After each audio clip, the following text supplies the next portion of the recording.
Ủa Út, Ừ? cơm nước đâu giờ này không thấy gì hết vậy? Trời, anh hai không biết phụ em còn đứng đó nói em nữa. Ủa, mày nghĩ tự dưng quán đông khách gì hả? Mày có biết là tao phải chạy ở ngoài đường tao kiếm khách về không? Ba cái chuyện cỏn con này á là mày là phụ nữ là mày làm là đúng rồi. Bây giờ anh hai nói chuyện con đúng không?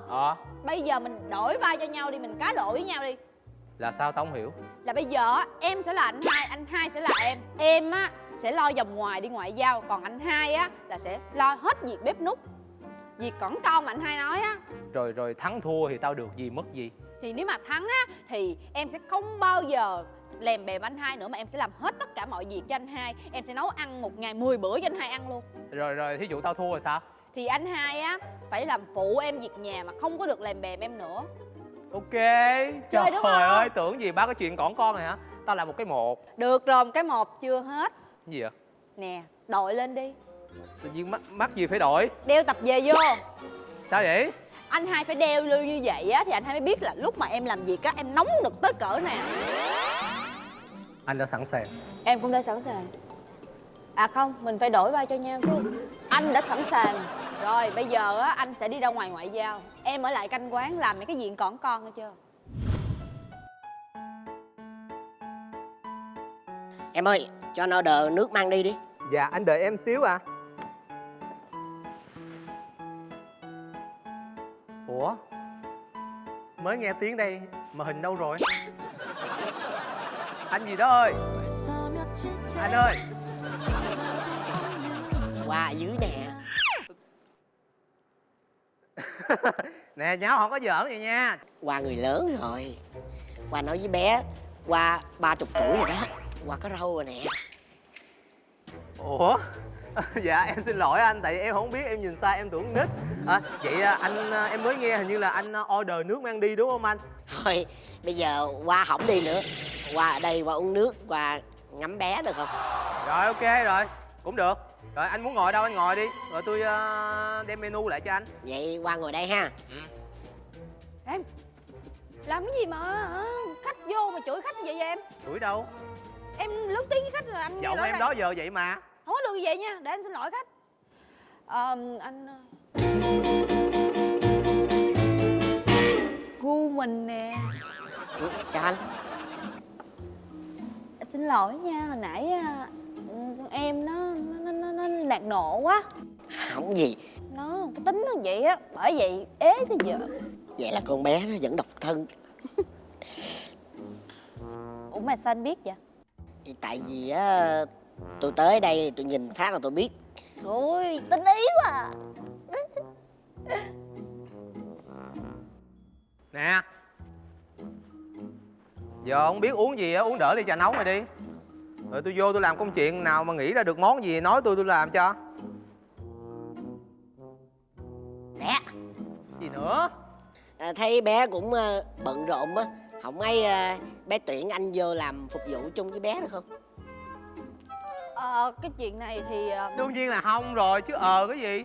Trời ơi cái quán của tôi nhỏ xíu à, giờ thêm anh vô nữa vướng tay vướng chân chứ làm được gì đâu, không cần. thôi em đi vô lấy khăn lau bàn đi, để anh hai tiếp khách cho. Cứ nạt nộ khách vậy hoài rồi khách bỏ đi hết.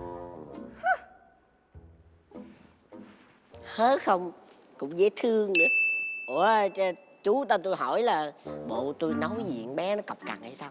Không, tính nó vậy á, kỳ cục lắm. Nó mà nó cũng không thích đàn ông nó nhiều, ghét lắm. Ghét đàn ông mà nó càng nhiều nó càng ghét. Con bé nó không thích đàn ông nó nhiều. Vậy được rồi, Hoa sẽ không nói nhiều. Hoa ngồi đây, bé ngắm bé. Anh uống nước cam nha, em pha nước cam cho anh uống nha. Gì cũng được.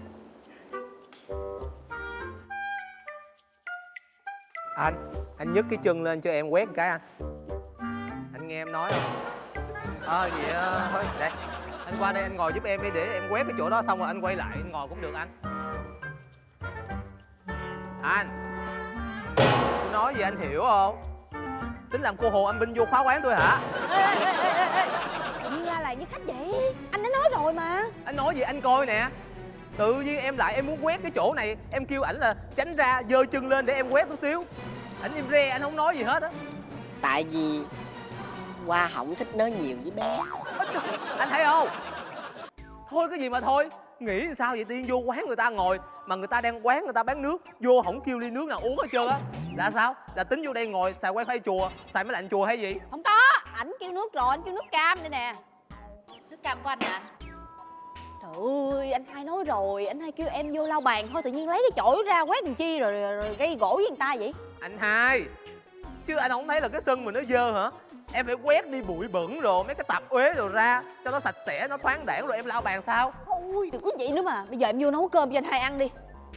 Cơm gì? Thì nấu cơm đi, anh hai đói bụng rồi. Tự nhiên thôi, tự nhiên kêu em nấu cơm em không có nấu đâu. Nhưng mà em không nấu là em thua ấy nha. Ờ, Em thua ấy nha. ai nói thua, ai nói thua? Em là em nghĩ là do hồi hôm qua cơm nguội mình còn nhiều quá nên bây giờ bỏ em tiếc thôi. Anh hai không thích ăn cơm nguội, nấu cơm mới cho anh hai ăn. Đúng rồi, cơm nguội bỏ phí lắm.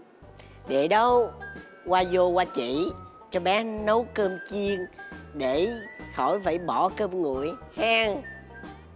Hả? Qua biết nấu cơm nguội hả? Qua chiên lên 2 phần, cho bé 1 phần, cho anh trai bé 1 phần.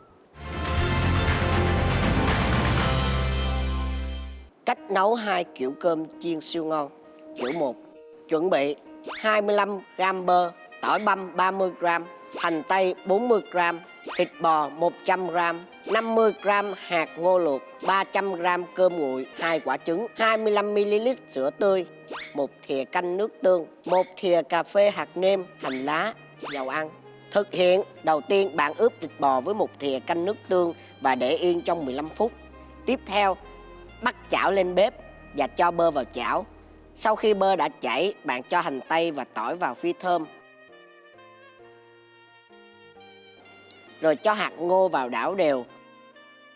Kế đến cho thịt bò vào đảo khoảng 2 phút. Thì nêm thêm 1 thìa cà phê hạt nêm. Sau đó bạn tiếp tục cho cơm vào chảo, đảo đều 3 phút rồi tắt bếp và cho ra dĩa. Cuối cùng chiên trứng với sữa tươi.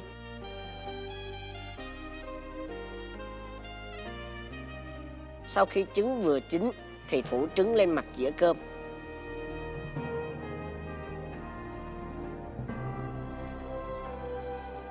Kiểu 2: chuẩn bị đường 3 thìa canh, nước 3 thìa canh, nước mắm 4 thìa canh, nước cốt chanh 7 thìa canh, hạt nêm 1 thìa cà phê, rễ ngò, lá quế, tỏi củ, ớt, tỏi băm 50g, 200g tôm bóc vỏ, 300g cơm nguội, dầu ăn 50ml. Thực hiện: cho đường, nước mắm, nước chanh, rễ ngò, lá quế, ớt, tỏi củ vào máy xay nhuyễn.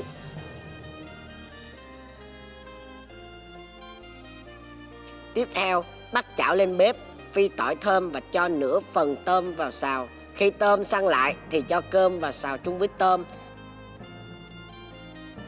Rồi nêm thêm nửa thìa cà phê đường và 1 thìa cà phê hạt nêm, đảo đều rồi tắt bếp. Tiếp tục phi tỏi và xào phần tôm còn lại với hỗn hợp nước sốt đã xay lúc đầu. Sau khi hỗn hợp bắt đầu sệt lại thì nêm thêm 1 thìa canh nước cốt chanh, đảo đều, tắt bếp. Rồi phủ hỗn hợp này lên mặt dĩa cơm và thưởng thức. 2 kiểu cơm chiên cực kỳ dễ mà lại siêu ngon. Còn chờ gì nữa mà không thử đi nào.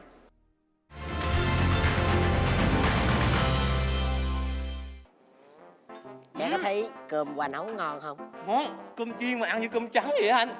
Đó là Hộp cơm nó trắng bóc luôn á. tuyệt hảo gia truyền Ủa, đó. anh khéo dễ sợ khéo luôn á, ngon. Vậy bé có muốn ngày nào qua cũng nấu cơm cho bé ăn không? Dạ muốn chứ anh. Vậy thì ông ấy bé làm bạn gái anh nha. Cái gì? Làm bạn gái của Hoa đó. Qua quán này cái là Hoa để ý bé liền vậy đó.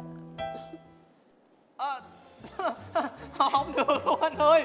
Anh nói cái gì nghe ghê quá vậy. Tại sao là không được? Bé là con gái còn Hoa là con trai, mình đến với nhau thì có gì là sai. Không, không phải đâu, sai lắm luôn á. Sao sai? Tại vì ảnh là con trai. Sao cái gì vậy? Dạ, em là con trai. Nè. Trời, bé là con trai, vậy ai mới là con gái? Em nè. Anh thích em được không? Anh là gu của em luôn á. Nhưng mà cô không phải là gu của tôi. Gu của tôi là bé trai này nè.